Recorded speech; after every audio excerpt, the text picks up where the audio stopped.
Sora's Story, Part 2. Is this okay? Was it okay? Sora, I'm sorry. In a small room in the castle, she clutched a sketchbook, gazing at the images in the big crystal ball. Axel slowly moved to her side. You have my sympathies, from the heart. She looked up and glared straight at him. For a moment, Axel felt like those deep blue eyes might swallow him up and drown him. He blinked. But don't waste your time. We nobodies can ever hope to be somebodies. Her gaze fell into her lap. With a slight smile playing at his lips, Axel stared at her. She held the key to everything. Say, Namine, isn't there something else you can do? It was a risky move, trying to push her into action. Namine didn't look at him again, or even move. We nobodies, and the replaceable you.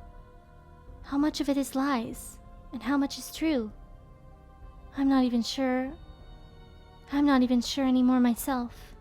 Is this okay? Was it okay? Hey, Sora. What are you thinking right now? Chapter 6. Hollow Bastion. As he began to hold up the card in front of the door, Sora paused. Sora? Goofy looked at him anxiously. Come on, we've got to keep up with Riku, said Donald. Sora bit his lip for just an instant before he spoke. I don't get it. Riku and I both want the same thing. We both want to help Namine. How come we're fighting? I mean, we've argued about stuff since forever, but... we fought 1,000,000 times and made up 1,000,000 times. Because we were best friends, weren't we? Could be 'cause you care what happens to each other, said Goofy, trying to help. Yeah, I really thought so too. Sora looked down. But maybe Riku doesn't. I haven't lost all my memories. I still have the important ones, he thought. But if Riku only remembers us fighting, does that mean those times were more important to him than when we played together? Aw, you can't give up. You're friends tied together. Sora and Riku and Gee, what was her name? Goofy cocked his head, thinking. Jiminy jumped out of Sora's pocket. It seems our memories are fading mighty fast. Sora, we've got to hurry. I'm sure Riku will come around if you just talk to him. Yeah, you're right, said Sora. The three of us were never apart. Me and Riku and Namine. We were always together. Me and Riku and Namine playing together on the island. And someday the three of us will run down the beach again. So I have to talk to Riku. I have to save him. I'll find Riku and talk to him before he loses hold of his most precious memories. Come on, guys! Sora looked at the card in his hand. It had a picture of a castle he'd never seen before, or he couldn't remember it, but that was all right. I've got my friends. I have Riku and Namine. Sora held the card up high. Through the door was a place like a great hall, embellished with a rose emblem on the floor. We've been to this castle before, said Donald, glancing all around. The windows were all stained glass and the light shone faintly through. Goofy's ears perked up. I can hear somebody. Sora began to move in the direction of the voices. A beautiful woman in a gold dress stood there, looking upset. Is she all alone? Donald wondered. Then a huge furry monster came up behind her. Is that a Heartless? Goofy held out his shield. I don't think so, said Sora. He has a face and everything. Actually, from his eyes, he looks nice, Donald added. Well, let's try talking to him. Sora was about to go closer, but Jiminy Cricket jumped out of his pocket. Shh, I think something's wrong, he warned them, and the trio stopped. Past them, the creature and the beautiful lady seemed to be arguing about something. But, Belle, I don't understand, he was pleading. I came to rescue you from Maleficent. Belle turned to face him, and her voice was cold. Beast, I did not ask you to come. And it doesn't matter anyway. I'm not going back with you. I'm staying. With that, she began to stalk away. Belle, do you know what you're saying? How can you stay in this castle with that witch? She turned then, just glancing at the beast. I've nothing more to say, she told him sharply. Now please leave before she finds you. And she left the hall. But why? Belle. The beast helplessly looked up at the high ceiling. Sora went to him and said quietly, "I'm not sure what's going on, but is everything okay?" He seemed very familiar, and he was kind-hearted. Sora was sure of that. It hurt to see him looking so sad. Donald came closer too. "Don't feel bad. There must be a reason she said those things." "Keep your sympathy," he growled. "No one could ever care for a beast like me." He went after Belle. "Gosh, I sure wish there was something we could do for him," Goofy said softly, watching him leave. "Well, there's gotta be a reason." Donald looked up at Sora. "Are you saying we should help them, Donald?" "Obviously," Donald grinned. Sora folded his arms and smiled too. "We ought to keep going, but we can't just leave them, can we?" Goofy finished for him. "Let's go find Belle then," Sora decided, and started toward where she and the beast had gone. "Besides, those two are probably our friends, I bet." "Gee, what makes you say that?" said Goofy, close behind him. "I don't remember 'em at all." Puzzled, Donald looked at Goofy. "You know, all these worlds are made out of Sora's memories after all," Goofy went on. "And I've got a feeling the beast helped us out big time somewhere along the line." Sora looked back at him and said brightly, "Yeah, I've got that feeling too." "All right, it's our turn to help him out. Let's go." Donald ran ahead, only to run into some Heartless. "Ah, nobody's looking for you." He jumped up and waved his wand. "Blizzaga!" "Oh, yuck, but we're a lot stronger now," said Goofy, moving to back up Donald. "Yeah, way better than when we first got here." Sora swung his Keyblade. When they'd first walked into Castle Oblivion, they had no idea how they would manage. But now they could see how far they'd come. All the strength they'd lost, they had reclaimed it. So maybe they could reclaim the memories they had lost too. And we'll get Riku's memories back. Yeah! The Keyblade in Sora's hands glowed faintly as he defeated the Heartless. They tried to head deeper into the castle, fighting off the Heartless that appeared as they went. Atop the staircase that wound up to the side of the hall, they came to a small door. "There's something funny about this." Goofy reached for the door with his shield ready in his other hand. "Here we come!" Donald ran in with his wand held high. "Oh my!" Instead of more Heartless, they met with the lady they were looking for, Belle. She was surrounded by bookcases. The room could only be a library. "Who are you?" she asked, not unkindly. "Did Maleficent kidnap you too?" Not exactly. It's a long story." Sora scratched his head, a bit at a loss, but then he heard what she'd actually said. "Wait, us too? You mean you were kidnapped?" Belle's sweet, serene expression clouded over. "Yes, that witch forced me to come here, and I've been trapped ever since." She turned away from them. Maybe she didn't want them to see her holding back tears. "I have no one to talk to. Books are all I have to ease my loneliness. I've missed him so much." "You mean the beast?" Goofy said cautiously. "Then why were you so mean to him back there?" She looked at him and replied frankly, "You don't understand. I can't let him see how I really feel." "Why not?" Sora blurted. "He looked really hurt." Belle looked down, biting her lip, and spoke after another moment. "It's just that..." Then she suddenly glanced up. "Oh no, she's coming! Hide, quickly!" "Huh? Yuck, what's going on? Whack?" She looked so alarmed that the trio began to panic. "There's no time to explain," she told them. "Hide, now!" Sora huddled under a desk, and Goofy jumped behind some curtains, but Donald couldn't find a good hiding place and only ran in circles. "Whack! Quack! Whack!" "Hurry!" Belle whispered, and just as Donald finally squeezed himself in between some bookcases, a door opened. A woman in black and purple robes strode into the library. "Oh, hello, Maleficent." Belle smiled at her. "To what do I owe this visit?" "He was here, yes?" Maleficent said sharply. "He risked his life to come and save you. Why do you reject him?"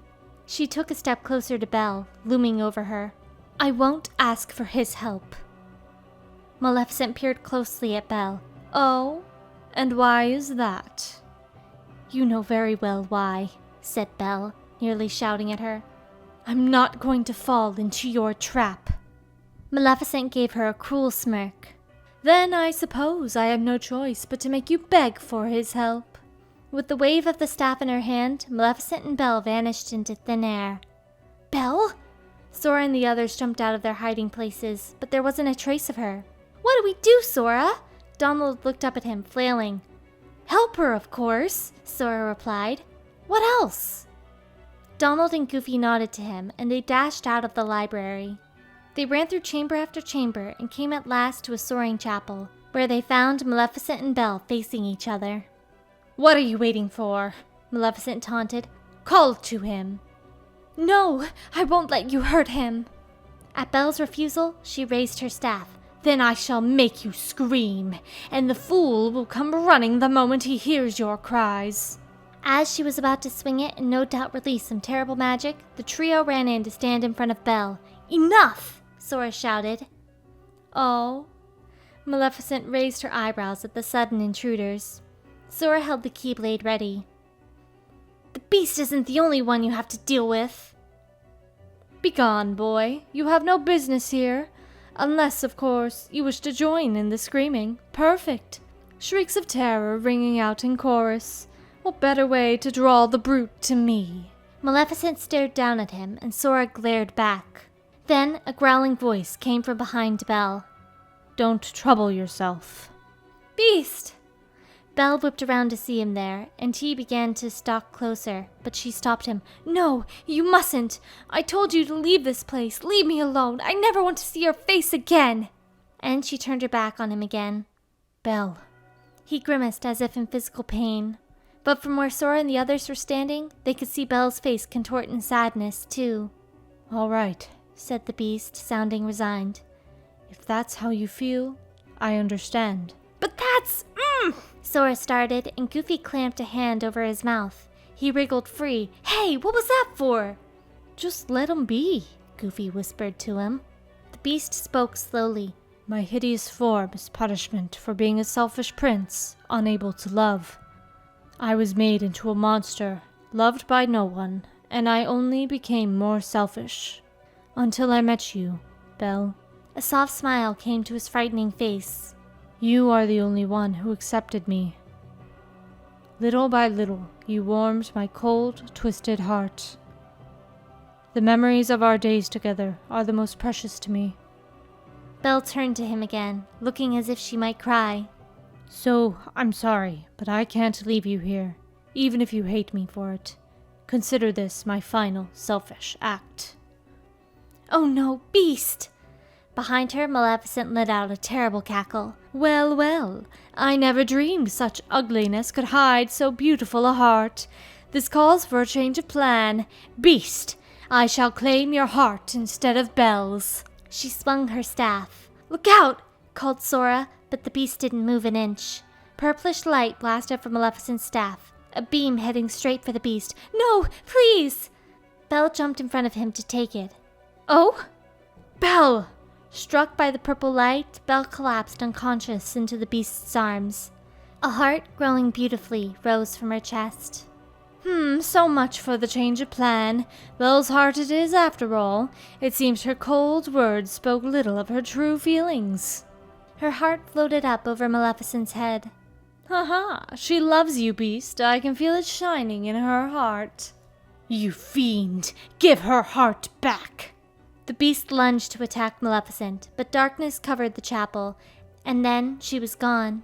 Where are you? He roared. She went that way, where the shadows fled. Sora grabbed the beast's paw and ran toward the door at the side of the chapel. Who are you? What are you doing here? The beast asked. No time to talk. We better go after her now, Donald said, coming up behind him. You would help me? You bet, Goofy added at Donald's side. After what you were saying, well, we just gotta. Let's go get Belle's heart back, said Sora. Right. The beast nodded, and his anguished look eased into determination. Through the corridor that extended from the chapel, there was another huge room with the rose emblem on the floor, like the hall they'd first come into. And there, in the middle of this room, Maleficent stood awaiting them. Why, you've done well to make it this far, she said with a menacing sneer. Give her back, shouted Sora. Maleficent laughed. As your reward, Beast, I'll tell you why she rejected you. My deep magic requires hearts of utmost beauty, and Belle was perfect. Deep in her heart, her love for you shone with an uncommon radiance. She turned away from them. But she guessed my plans. By denying her love for you, she put her heart beyond my reach. But she saved me. She protected me. So that's it. I've heard enough. Release her heart now, Maleficent. If you don't. She chuckled softly. Is something funny? The Beast fixed her with a furious stare.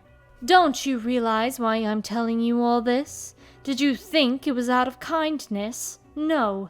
I did it to erase your doubts. Now your heart is beginning to shine with love for Belle. A beautiful heart, that is. A heart useful to me. So I shall have yours too, monster. With a sweep of her staff, green flames rose from the floor to surround the Beast. This is not to be, he snarled. You dare challenge me? Pitiful fool! The floor rumbled and more flames poured up from it. You're up against us, too! Sora raised the Keyblade, preparing to strike. That's right, all of us! Donald and Goofy jumped in. Then your hearts will be mine as well. Maleficent grew and transformed into a jet-black dragon to breathe fire at them. Whoa! Sora barely evaded the flames and rolled into a corner. The Beast let out a ferocious roar and charged at the dragon. We've got her! Sora, Donald, and Goofy exchanged glances and all jumped at Maleficent's clawed feet. Sora! Goofy stretched out his hands and Sora used the leverage to spring up higher. Then he brought the Keyblade down on Maleficent's head as the Beast dealt a heavy blow to her jaw. The dragon opened her mouth wide and roared in pain. Gotcha! Donald pounced up on Goofy's back and bounded off his head to explode with his magic. Blizzaga! Chunks of ice went straight down the dragon's throat. She flailed her head madly, and without losing a moment, the Beast slammed into her, roaring. While her head was lowered, Sora struck with his Keyblade again. The dragon writhed horribly, and then was still. We did it! Sora ran to the Beast's side as Maleficent's dragon body turned to light and disappeared. Left behind was a heart, shining like starlight. Belle's heart! Sora and the Beast, then Donald and Goofy all gathered around it. The heart glowed more brightly and took shape again as Belle. The Beast called her name and embraced her. Please, forgive me. I had been so cruel to you, but no matter how I tried, I couldn't hide my own feelings. Belle pressed her face to his powerful chest. I'm the one who should apologize, the Beast rumbled. For doubting you. I never want to remember feeling this way. So angry, so alone. Then don't. We'll leave behind the sad memories and make happier ones, starting right now. Belle. They held each other tightly. Oh, yuck! There they go with the mushy stuff, Goofy whispered to Sora. Yeah, looks like it's time we were on our way. Good idea. Let's get out of their hair. Donald started walking. There was a little door up ahead. But... Sora looked back at Belle and the Beast. What is it, Sora? Asked Goofy. Nothing. He smiled and then followed Donald. Belle said to leave behind the sad memories, but is that really okay? Is it really okay to forget things? Maybe we lose the sad memories first. Is that why I forgot about Namine? Then why did Riku forget about me? Because he never really liked me after all? Sora's smile was gone. As they went through the door, his face was drawn tight with painful thoughts.